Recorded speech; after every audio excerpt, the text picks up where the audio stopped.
Hello viewers, আসসালামু আলাইকুম। আশা করি সকলে ভালো আছেন।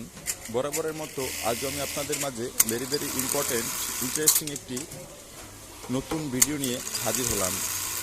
ভিউয়ার্স, আজকে আমি আপনাদেরকে দেখাবো Juki বারটেক sewing machine LK1900 VSS।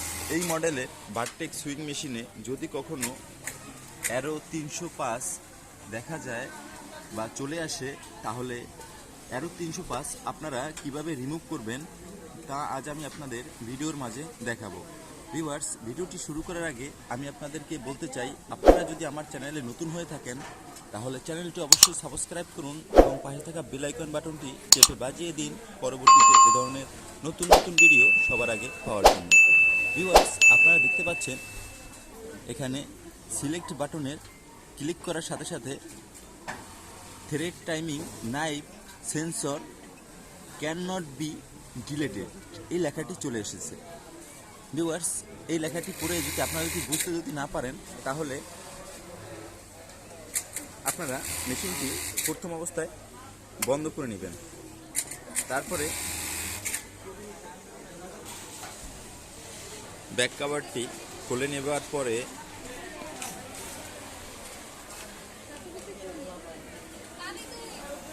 আপনারা বাম দিক থেকে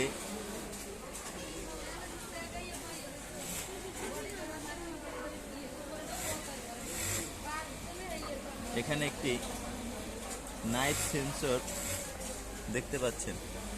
ভিউয়ার্স, এটা হচ্ছে নাইফ সেন্সর। এটা থেকে নাইফের সেন্সর, এটা থেকে নাইফ কন্ট্রোল করা হয়। ভিউয়ার্স, এখানে এই যে 3 মিলি এলকি নাট দ্বারা যে একটি এই সেন্সরটি পজিশন করে দিলে অ্যারো 305 রিমুভ হয়ে যাবে। ভিউয়ার্স, আপনারা দেখতে থাকুন।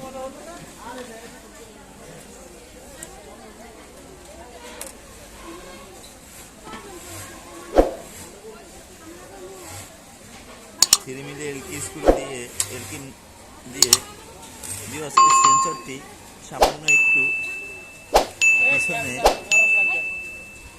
টেনে দিয়েছি। কখনো সামনে টেনে দিতে হয়, কখনো পিছনে টেনে দিতে হয়। ভিউয়ার্স, এই পজিশনটি যেভাবে পজিশন হয় আর কি, সামনে দিলে বা পিছনে দিলে যেভাবে পজিশন হয় আর কি, ওইভাবে পজিশন করে নিতে হবে। তারপর পুনরায়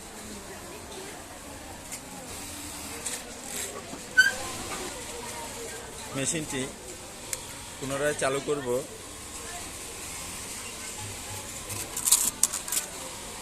ভিউয়ার্স, এবার চেক করে দেখব যে অ্যারো 305 সমস্যাটি রিমুভ হয়েছে কিনা।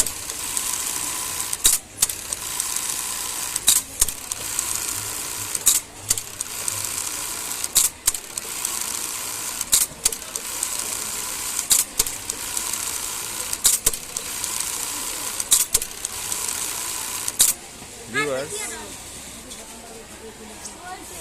আপনারা দেখতে পাচ্ছেন যে অ্যারো 305 সমস্যাটি রিমুভ হয়ে গেছে। এখন আর অ্যারো 305 প্রবলেম দেখা দিচ্ছে না। তাহলে আপনারা শিখলেন যে অ্যারো 305 কিভাবে রিমুভ করবেন। এবার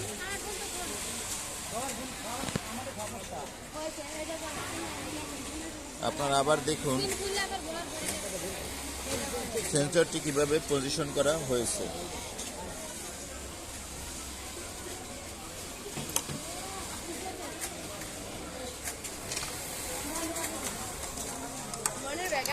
ভিউয়ার্স, ভিডিওটি যদি আপনাদের ভালো লেগে থাকে তাহলে লাইক করবেন, কমেন্ট করবেন এবং শেয়ার করবেন। আর এ ধরনের যদি নতুন ভিডিও দিতে পেতে চান তাহলে চ্যানেলটি অবশ্যই সাবস্ক্রাইব করুন এবং পাশে থাকা বেল আইকন বাটনটি চেপে বাজিয়ে দিন পরবর্তীতে এ ধরনের নতুন ভিডিও সবার আগে পাওয়ার জন্য। ভিউয়ার্স, আজ এই পর্যন্তই। আসসালামু আলাইকুম।